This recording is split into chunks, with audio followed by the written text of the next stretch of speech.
അസ്സാം വലൈക്കും. എന്തായി ഗൈസ്, എല്ലാവർക്കും സുഖമല്ല. ഇന്നവിടെ പോയിന്ന് ചെല്ലെങ്കിൽ നമ്മൾ പടന്നിയിൽ നല്ല കഞ്ഞി ഹട്ടുണ്ട്, നല്ല കഞ്ഞിയും മീൻ പൊരിച്ചതെല്ലാം കിട്ടുന്ന ഒരു സ്പോട്ട്. ഞാൻ ചങ്ങനെ വിളിച്ചിട്ട് പറഞ്ഞു, ബാ നമുക്ക് ബേ പോയിട്ട് അവിടെ നിന്ന് തിന്നാന്ന് പറഞ്ഞു. നാട്ടിൽ വന്നു കഴിഞ്ഞെങ്കിൽ എല്ലാ കൊല്ലം അവിടെ പോയിട്ട് നല്ല കഞ്ഞി മീൻ പൊരിച്ച് തിന്നുട്ടോ. അടുത്ത മീൻ പൊരിച്ച് എന്തോ ഒരു പാങ്ങാണ്, അപ്പോൾ മാത്രം അതിനനുസരിച്ചുള്ള പൈസ അവരെടുക്കുന്നുണ്ട് കേട്ടോ. ഒരു കഞ്ഞി മീൻ പൊരിച്ചാൽ തിന്നുന്ന ഏകദേശം 2500 ബില്ലാണ്. കാരണം നമ്മളെ ഫറാ കുഞ്ഞിന്റെ ബർത്ത്ഡേ ഉണ്ടായിരുന്നു. അപ്പോൾ കുഞ്ഞിക്ക് ബർത്ത്ഡേക്ക് സർപ്രൈസ് കൊടുക്കാൻ വേണ്ടിയിട്ട് കേക്കെല്ലാം സെറ്റ് ആക്കിയിട്ടുണ്ടായിരുന്നു. കാക്കച്ചി ഇപ്പം അതിനെ താഴെട്ടിട്ടേനും. ഈ കാക്കച്ചി കുഞ്ഞിക്ക് ഒന്നും ഏൽപ്പിക്കാനില്ല, എല്ലാം കൊളാക്കോളൂ. സർപ്രൈസ് ആക്കാൻ വേണ്ടിയിട്ട് ഈ വെൽ പ്ലാൻ ആക്കുന്നതാണ് ടൈ കാണുന്നത്. നമ്മളെ മമ്മച്ചാനെ പിടിയിൽ നിന്ന് വാങ്ങിയ പൂക്കുത്തിരി കമ്പിത്തിരയിലും ഉണ്ടായിട്ടാ. അതെല്ലാം കത്തിച്ചിട്ട് തന്നെ സർപ്രൈസ് ആക്കാൻ വിചാരിച്ചു. ഒരാൾ ഫോണിലെല്ലാം സിഗ്നൽ കൊടുത്തോണ്ട് കത്തിക്കുന്നുണ്ട്, ബേ പുറത്തേക്ക് വരുന്നിട്ട്. നമ്മുടെ കത്തിക്കാൻ തുടങ്ങുമ്പോൾ തന്നെ നടന്ന് പറഞ്ഞു പുറത്തേക്ക് വന്നു വന്നിട്ട്.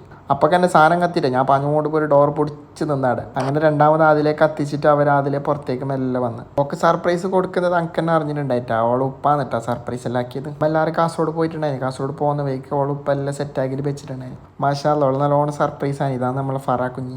കമ്പത്തിരൊന്നും കത്തുന്നേയില്ല. നോക്കുമ്പോൾ മമ്മച്ചാനെ പീടിയെന്ന് വാങ്ങിയിട്ട് വന്നതല്ലോ. കഴിഞ്ഞ കൊല്ലം വിഷുവിന് വാങ്ങിച്ച കമ്പത്തിരാണ് മമ്മച്ചാട് പിച്ചോണ്ടുള്ളത്. Red velvet കേക്കാന്നിട്ടാ വാങ്ങിനി. അപ്പം എനിക്കൊരു പീസ് ബേ തന്നു, ഞാൻ ബേ പോകുന്നു. ബേ ഒരു പീസ് കണ്ടെടുത്തിട്ട് ഞാൻ ബേ പെട്ടു. അടുത്ത വീഡിയോ ആയിട്ട് കാണാം. വീഡിയോ ഇഷ്ടപ്പെട്ട ലൈക്ക് അടിക്കാൻ മറക്കണ്ട.